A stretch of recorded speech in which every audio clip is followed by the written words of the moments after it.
ರಜೆ ಮುಗಿತು, ಶಾಲೆ ಆರಂಭ ಅಂದ್ರೆ ಮಕ್ಕಳಿಗೆ ಟೆನ್ಷನ್. ಆದ್ರೆ ಈ ಬಾರಿ ಕರಾವಳಿಯಲ್ಲಿ ಉಲ್ಟಾ ಕೇಸ್. ಶಾಲೆ ಆರಂಭವಾಗ್ತಾ ಇದ್ದಂತೆ ನಗರದ 77 ಶಾಲೆಗಳ ಶಿಕ್ಷಕರು ಟೆನ್ಷನ್ ಮಾಡಿಕೊಂಡಿದ್ದಾರೆ. 11 ಶಾಲೆಗಳ ಮುಖ್ಯೋಪಾಧ್ಯಾಯರಂತೂ ನಮ್ಮಿಂದ ಸಾಧ್ಯವೇ ಇಲ್ಲ ಅಂತ ಮಕ್ಕಳಿಗೆ ಅರ್ಧ ದಿನ ಪಾಠ ಮಾಡಿ ಮನೆಗೆ ಕಳಿಸ್ತಾ ಇದ್ದಾರೆ. ಇಷ್ಟಕ್ಕೂ ಮಕ್ಕಳಿಗಿಲ್ಲದ ಟೆನ್ಷನ್ ಶಿಕ್ಷಕರಿಗೆ ಯಾಕೆ ಅನ್ನೋ ಗೊಂದಲಕ್ಕೆ ಉತ್ತರ ಸಿಗಬೇಕಾದ್ರೆ ನೀವು ಈ ಸ್ಟೋರಿ ನೋಡಲೇಬೇಕು.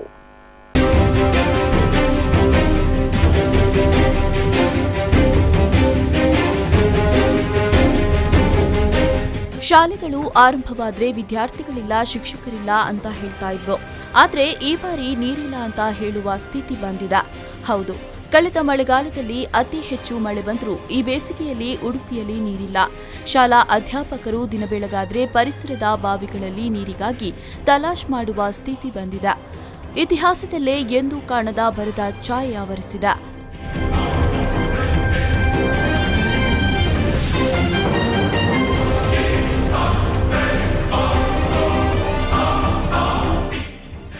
ಉಡುಪಿ ಜಿಲ್ಲೆಯಲ್ಲಿ ನೀರಿಲ್ಲ ಅನ್ನೋ ಕಾರಣಕ್ಕೆ ಶಾಲೆ ತೆರೆಯದೆ ಹೋದ ಉದಾಹರಣೆಯೇ ಇಲ್ಲ.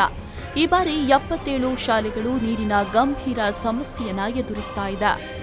ಈ ಪೈಕಿ 11 ಶಾಲೆಗಳು ತರಗತಿಯನ್ನ ಅರ್ಧ ದಿನಕ್ಕೆ ಮೊಟಕುಗೊಳಿಸಿದೆ.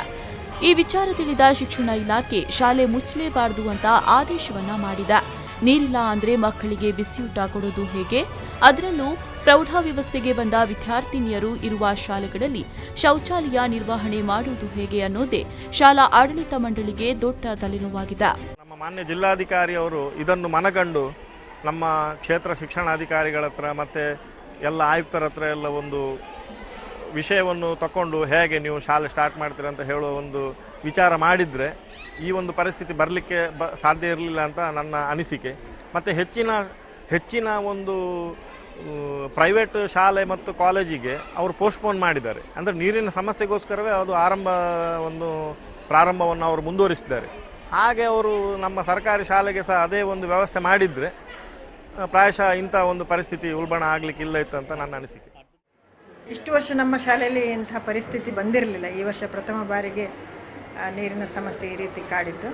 ಆದರೆ ಶಾಲೆ ಪ್ರಾರಂಭವಾಗುವ ಒಂದು ಹುಮ್ಮಸ್ಸಿನಿಂದ ಮಕ್ಕಳು ಬಂದಿದ್ದಾರೆ. ಅವರನ್ನು ರಜೆ ಕೊಟ್ಟು ಕಳಿಸೋದು ಬೇಡ ಅಂತ ಹೇಳಿ 29, 30, 31 ನಾಳೆ 1ನೇ ತಾರೀಕಿನವರೆಗೆ ನಾವು ಪೂರ್ತಿ ಶಾಲೆ ಮಾಡಿ ಇನ್ನೂ ನೀರಿನ ಸಮಸ್ಯೆ ಕಾಡಿದರೆ ಸೋಮವಾರದಿಂದ ಅರ್ಧ ದಿನ ಮಾಡಿ ಅಡುಗೆ ಮಾಡದೆ ಮಕ್ಕಳನ್ನು ಊಟಕ್ಕೆ ಮನೆಗೆ ಕಳಿಸುವ ಆಲೋಚನೆ.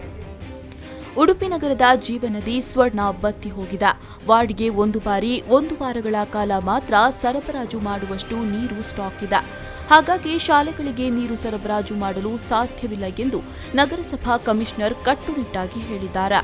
ಎಲ್ಲಿಂದಲೂ ಬರುವ ಟ್ಯಾಂಕರ್ಗಳ ನೀರು ಬಳಸಿ ಮಕ್ಕಳ ಆರೋಗ್ಯ ಹದಗೆಟ್ರೆ ಏನು ಮಾಡುವುದು ಅಂತ ಪೋಷಕರಿಗೆ, ಶಿಕ್ಷಕರಿಗೆ ಆತಂಕ ಉಂಟಾಗಿದೆ. ಟ್ಯಾಂಕರ್ ನೀರಿನ ಶುದ್ಧತೆಯನ್ನು ಪರಿಶೀಲಿಸುವುದು ಕೂಡ ಶಾಲೆಗಳಿಗೆ ದೊಡ್ಡ ತಲೆನೋವಾಗಿದೆ. ಇನ್ನು 1 ವಾರಗಳ ಕಾಲ ಮಳೆ ಬರೋದು ಡೌಟು. ಹಾಗಾಗಿ ಶಾಲಾವಧಿಯನ್ನ ಮೊಟಕುಗೊಳಿಸುವುದು ಅಥವಾ ಶಾಲೆಗಳಿಗೆ ರಜೆ ನೀಡುವುದೇ ಉತ್ತಮ ಎಂದು ಪೋಷಕರು ಅಭಿಪ್ರಾಯಪಟ್ಟಿದ್ದಾರೆ. ಇತ್ತ ಶಾಲಾ ಮಕ್ಕಳಿಗೂ ನೀರಿಲ್ಲದೆ ತೊಂದರೆ ಪಡ್ತಾ ಇದ್ದಾರೆ. ಜೊತೆಗೆ ಪಾಠದ ಅವ್ಯವಸ್ಥೆ ಏನು ಅಂತ ಚಿಂತೆಗೆ ಒಳಗಾಗಿದ್ದಾರೆ. ರಜೆಯ ಬದಲು ನೀರು ಒದಗಿಸಿ ಅಂತ ಒತ್ತಾಯಿಸ್ತಾ ಇದ್ದಾರೆ. ಆದರೆ ಸದ್ಯದ ಸ್ಥಿತಿಯಂತೂ ನೀರಿಲ್ಲದೆ ಶೋಚನೀಯವಾಗಿದೆ. ನೀರಿಲ್ಲದಿದ್ದರೆ ಅವರು ಹೇಳಿರ್ತಾರ ಕುಕಿಂಗಿಗೆ ಕಷ್ಟ ಆಗ್ತದೆ, ಹಾಗೆ ತುಂಬ ಚಟುವಟಿಕೆ ಇರ್ತದೆ, ಹಾಗೆ ನೀರೆಲ್ಲ ನಮಗೆ ಸಿಗೋದಿಲ್ಲದೆ ಪ್ರಾಬ್ಲಮ್ ಆಗ್ತದೆ. ರಜೆ ಬದಲು ನೀರು ಕೊಟ್ಟರೆ ಸ್ಟಡಿಗೆ ಒಳ್ಳೆ ಆಗ್ತದೆ ಹಾಗೂ ಸ್ಕೂಲ್ ನಡೀತದೆ ಕೆಲವು ದಿನ. ಈ ಬೇಸಿಗೆ ಕರಾವಳಿಗರಿಗೆ ಅತಿ ದೊಡ್ಡ ಪಾಠ. ಅದರಲ್ಲೂ ಶಾಲಾ ಆವರಣದಲ್ಲಿ ಜಲಮೂಲಗಳನ್ನು ಗುರುತಿಸದೇ ಇರುವುದು ಜಿಲ್ಲಾಡಳಿತದ ವೈಫಲ್ಯಕ್ಕೆ ಸಾಕ್ಷಿ. ಚುನಾವಣಾ ಕರ್ತವ್ಯದಲ್ಲಿ ಬ್ಯುಸಿಯಾಗಿದ್ದ ಜಿಲ್ಲಾಡಳಿತ ಕುಡಿಯುವ ನೀರಿನಂತಹ ಗಂಭೀರ ಸಮಸ್ಯೆಯನ್ನು ನಿರ್ವಹಿಸಲು ಉದಾಸೀನ ತೋರಿದ್ದೇ ಎಲ್ಲ ಸಮಸ್ಯೆಗೂ ಕಾರಣ. Pallavi Santosh, V4 News 24/7 Udupi.